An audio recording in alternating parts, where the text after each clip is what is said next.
I could lasso it, like in the westerns. But even so, I'm sure that these goons would realize that the generator was missing right away.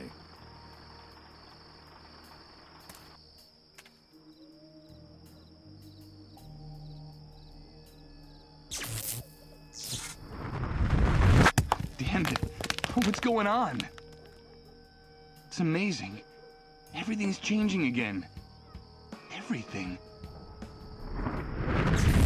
Everything is mutating, and I haven't even moved. I don't understand. I don't understand anything.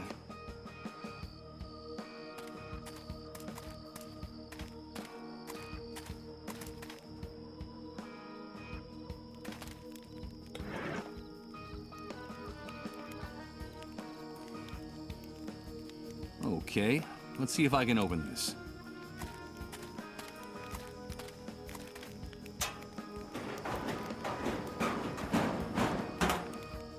Got it. Let's see. I'm sure that if I tug on it a little... Good. The upholstery came off along with one of the elastic bands that was holding it to the seat.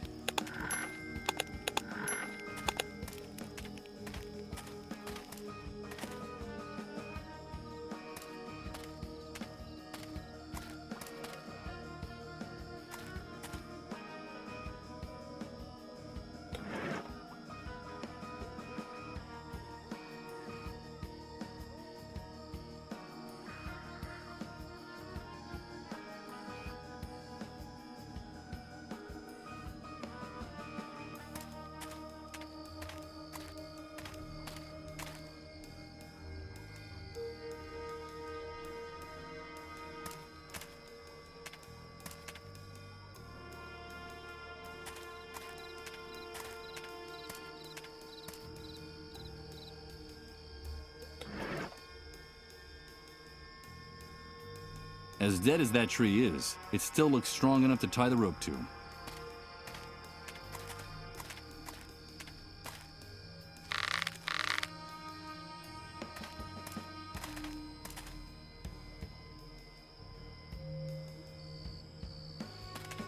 Before I go down, I'll leave the heavy stuff here, in case the rope doesn't support my weight.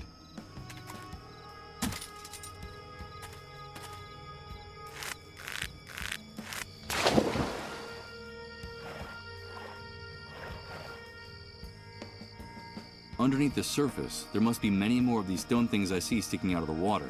No doubt they're the remains of a structure that sank here. It seems like a small fragment of one of them is loose.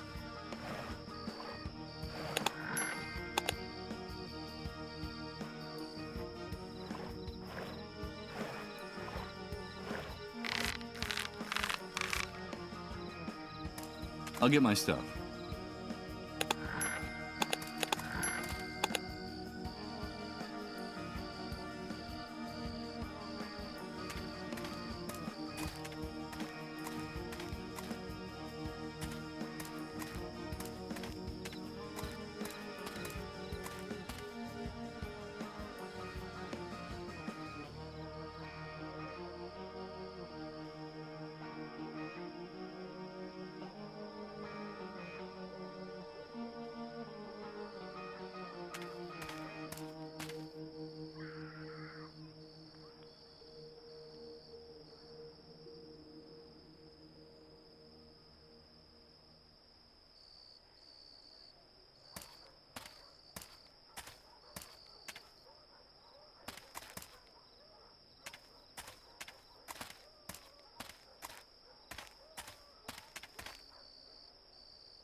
Use this here?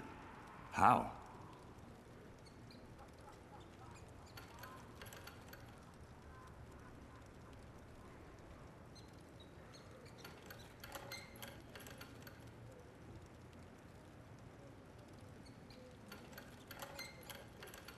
Dozens of posters, all shredded, charred or half torn off. This wall must have been used for advertising before the Great Wave. One of them in particular catches my eye.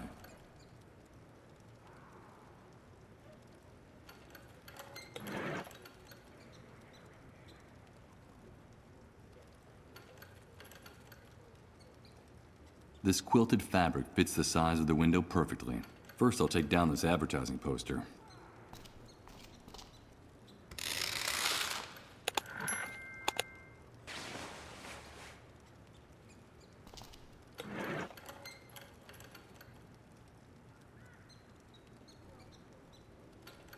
Okay, let's try this.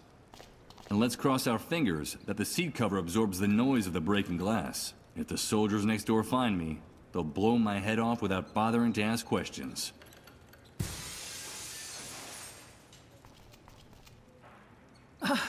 You've done it. Thank you. Thank you. I'm safe now. God bless you, stranger. You saved my life. Take care of yourself, old man. And I don't have to tell you, don't open the door to strangers.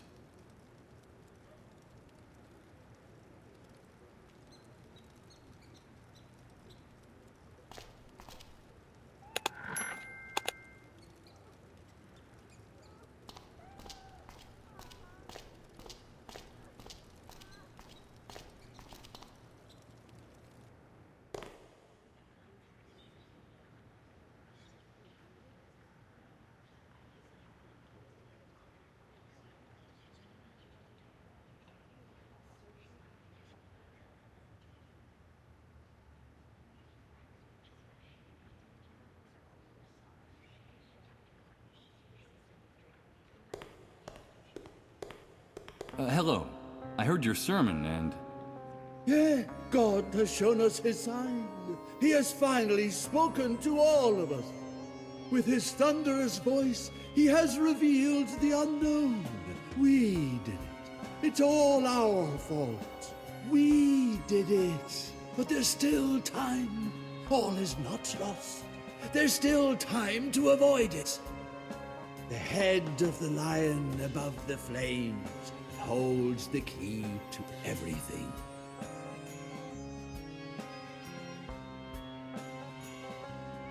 But what is it we did? Time's the will of God. It is his heart and his hammer. The centuries and the ages belong solely to him. The celestial empire is a divine clock. Time rotates around God. Its hands are his angels and archangels. Now I see it all clearly. How could we have been so stupid? Our arrogance had enraged him.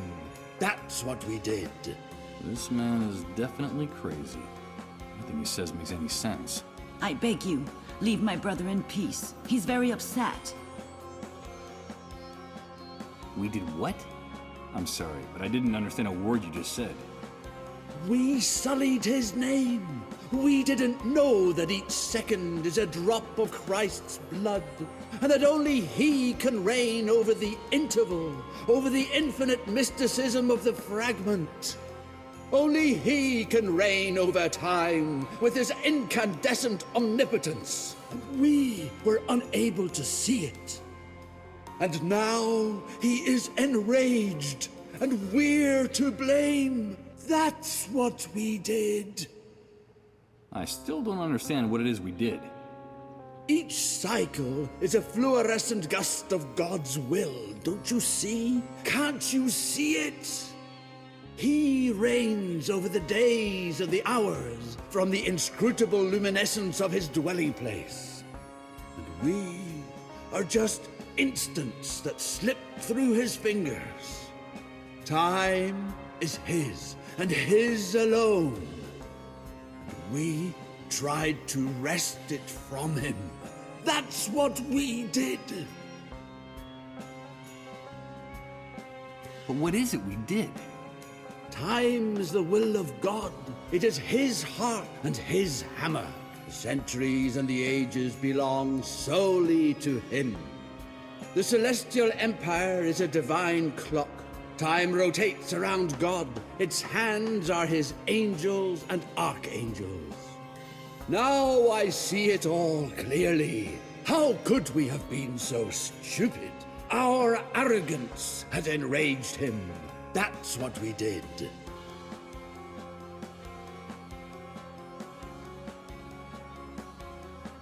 I think it's best that I leave you in peace.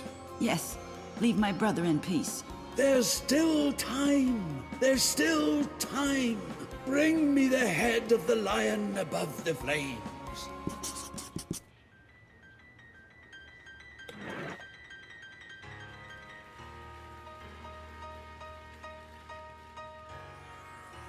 Frankly, I don't think that this is the sign Reverend Blake was talking about so fervently.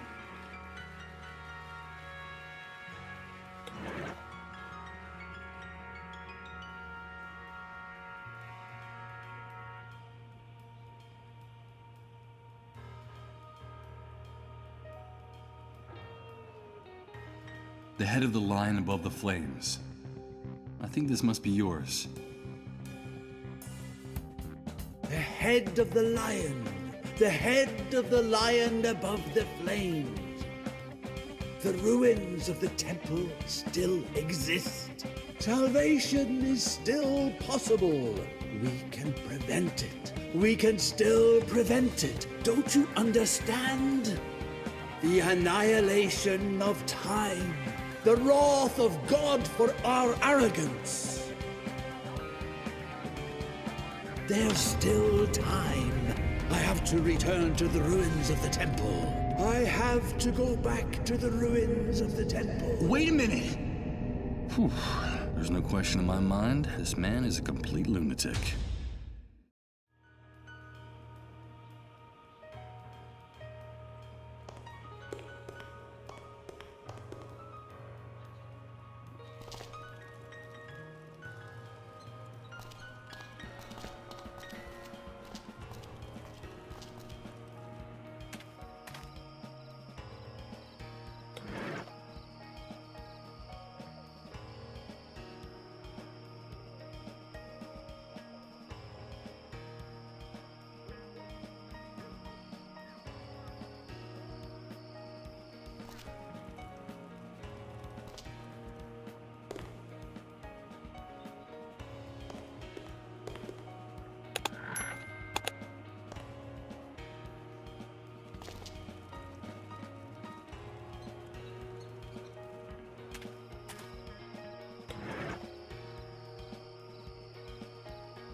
I could toss it, but I doubt if those dogs are going to pick it up and return it to me.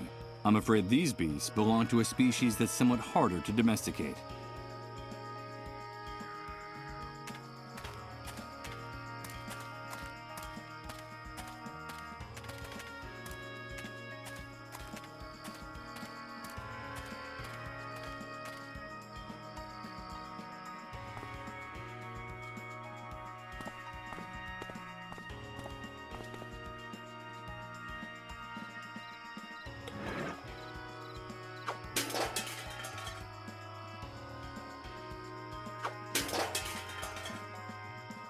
So, let's see.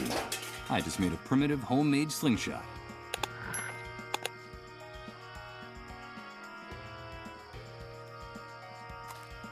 Hello, Michael. Hi, kids. We got Mom out of the house. Now what about that reward? Yes. I think I have something you might like. I don't know if I'm doing the right thing. They're just kids. And this could get them into trouble. I know perfectly well what they're going to use it for, but their aim is amazing. And a little commotion on the camp fence could be a good thing for everyone.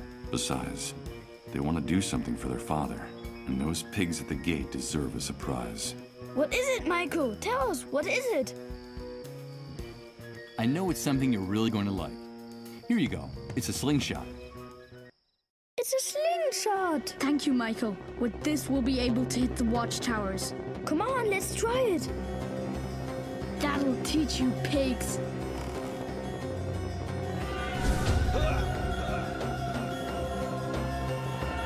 Attention, all units in Sector 12. Report immediately to the North Watchtower. I repeat, report immediately to the North Watchtower. What's going on? I don't know. It must be something serious. Come on, let's go. You hit him! Haha, yes. So what do we do now? I don't know. We've got to get out of here. Quickly, run! I better take this with me.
Let's see what's on the other side of this hedge.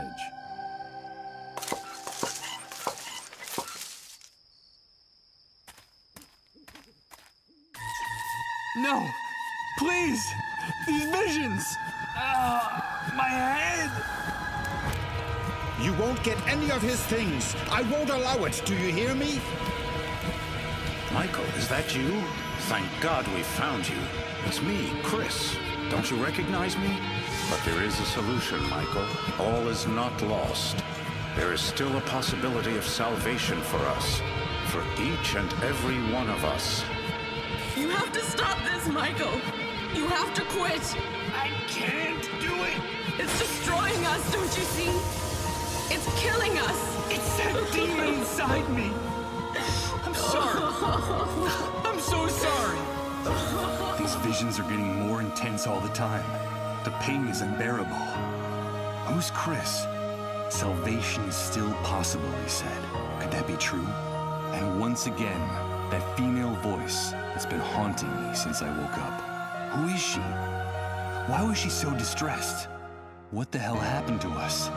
Or is going to happen to us?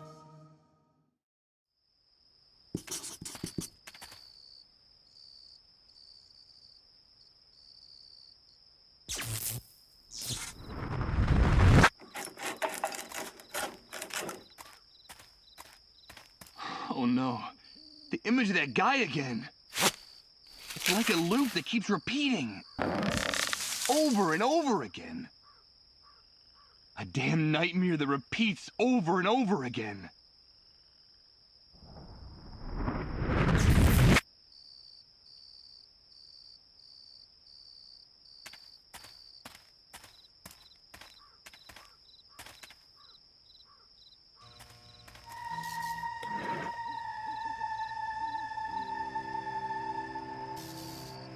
Okay, I'll wear the gloves to cut the electrified wire.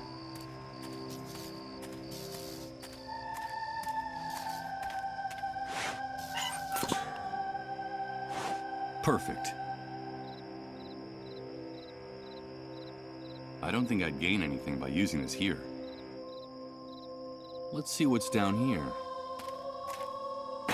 It's a trapdoor, and it looks like it hasn't been used in a long, long time.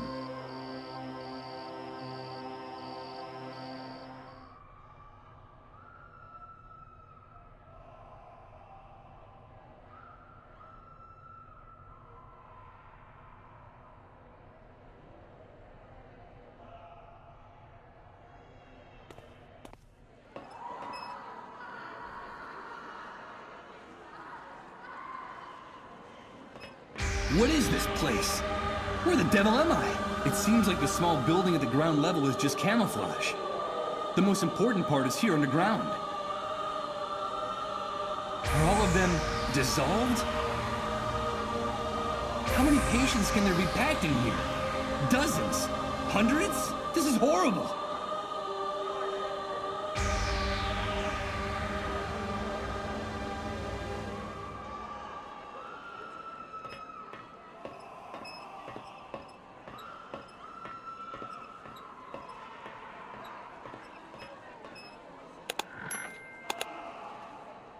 Let's see if this grate can be removed. Perfect. It looks like this hole leads to a passageway on the other side.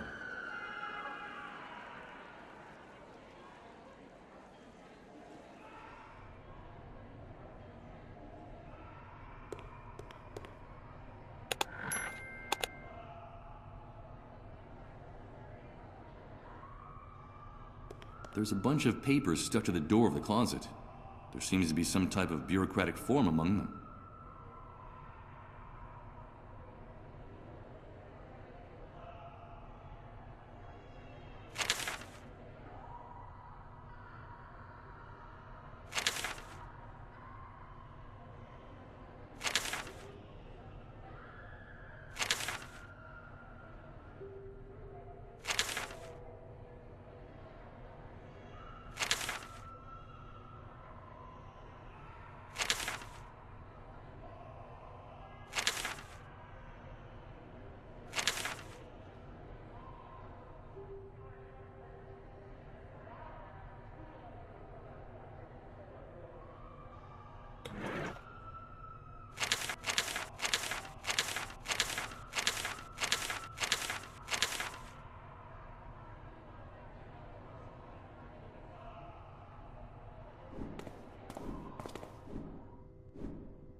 I'd rather use a key to open this case, but I'm a bit short on time.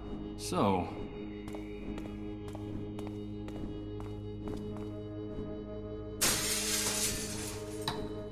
Who is it? Who's there? Oh, excuse me, What are you doing here? Have you come to steal something? Take one more step and I'll call the soldiers. No, wait, please, don't do that. Security, this is Nurse Uma Grundy. I need you to come right away. No, wait!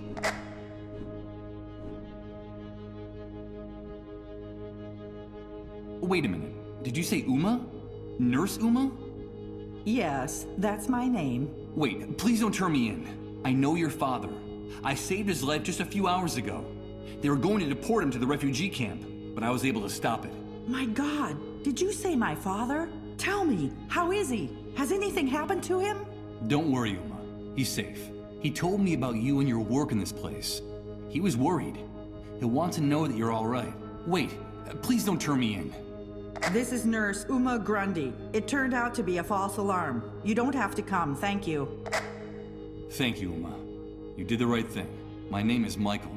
But now you should explain why you burst in here like that. What are you looking for, Michael? I came to get medicine. I need a cure for the dissolved. Cure? There's no such thing. You won't find it here or anywhere else. The authorities distributed a memo among the medical staff months ago. I'm sure you can still find a copy of it around here somewhere. It told us that they've definitely abandoned the search for a medicine. You made a mistake risking your life to get in here. The only thing we store here is pain. This place is a tomb for those poor infected devils, but also for the people who work here. I'm sorry, Michael. The dissolved are condemned to death. No, that can't be. There has to be a solution. A cure. Oh, man. Poor Rod. Poor Colin. But I heard in the refugee camp, they said a cure is being produced and stored here. Well, if that's not the case, what's the purpose of a building like this? The army deliberately keeps that rumor about a possible cure alive. You see, as long as people still have some hope left, it is much easier to control the city more effectively. But it's a lie. I understand. This medical center was built just after the Great Wave, taking advantage of some abandoned underground facilities. That was when the authorities were beginning to work on their project to rebuild the city. They told us the building was going to be used to take in the first patients. Of course, we had no idea the disease would become so widespread. I left my job in a clinic downtown to come here. I wanted to lend a hand. They demanded total confidentiality about our work to avoid causing panic in the population. Not even my father knew what we were really doing in here. Yes. He told me that when I asked him about this place.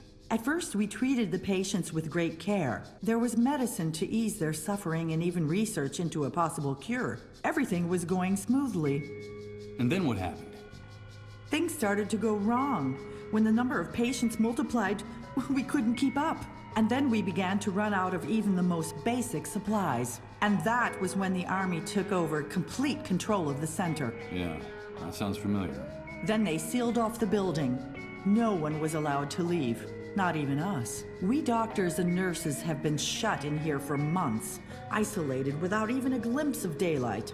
They say it's for security reasons. It's for our own safety. Oh yeah. Now our medical care is limited to wrapping up the patients in plastic bags, like the ones they use to transport cadavers, and then simply waiting for them to die, doing what little we can do to ease their suffering. Then we dispose of their remains, dissolving the black bags in acid for decontamination. And that's about it. That's all we can do with the resources we have, and sometimes it's just too much to bear. Condemned to die. I heard their cries of pain out there. What really happens to the dissolved? These people suffer the most excruciating pain and die in the most horrible way I've ever seen. The first symptoms are bouts of nausea and fainting, which become more frequent and prolonged as the disease progresses, until in the end their entire metabolism enters a state of shock. Then their entire cell structure dissolves. It simply disintegrates. There's no medical explanation. It just happens. But there's something even stranger about the disease. What could be stranger than what you just told me? The dissolved become erratic, unpredictable, eccentric. They're uncontrollable. That's why the army fears them. They're afraid of their unpredictable behavior, but also of their strange messages. So the sole function of this place is to keep them locked away, hidden, and under the army's control, until death takes them off their hands, one by one. It's also why people who harbor the dissolved are punished. And it's also the reason for the existence of the cleanup brigades. But I thought they were just controlling the patients to keep the disease from spreading. But that's a lie, a blatant lie. The spread of the disease is accelerating. The number of cases is multiplying every day. But it's not contagious. We doctors and nurses have been treating the sick for months, in direct contact with them and their remains. And the rate of contagion among us is no higher than out there. The army is lying. But then, how is the disease spread? We don't know, Michael.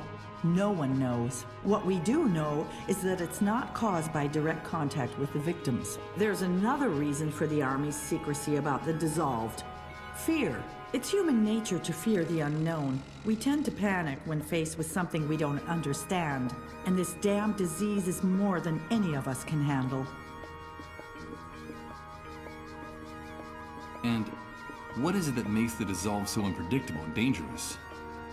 They know, Michael. You probably think I'm crazy, but I'm telling you, they know. They talk about events no one else knows about. They sense things. They bring back information from the places they go. And they talk to the dead there, Michael. They communicate with the dead. They know, Michael. That's all. They're just sick people, Uma. No! They're more than just ordinary sick people. You wouldn't talk like that if you had been living with them, and their messages and their prophecies, all these months. Wait a minute. Did you just say the dissolved make prophecies? Let me tell you a story. When I first came to the center, I became friendly with a patient, a 13-year-old girl. All the time I was taking care of her, she never stopped chatting. She told me all about the underground highways. She said she went there every day. Underground highways? She said they all went there when they lost consciousness. Obviously, I felt great pity for the girl, but in time I also came to feel tremendous fear. I was afraid of that poor, hopeless child.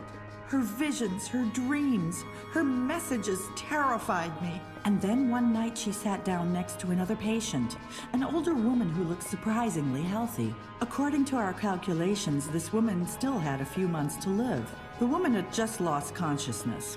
"Leave me alone with her," the girl said to me. "It won't be long now."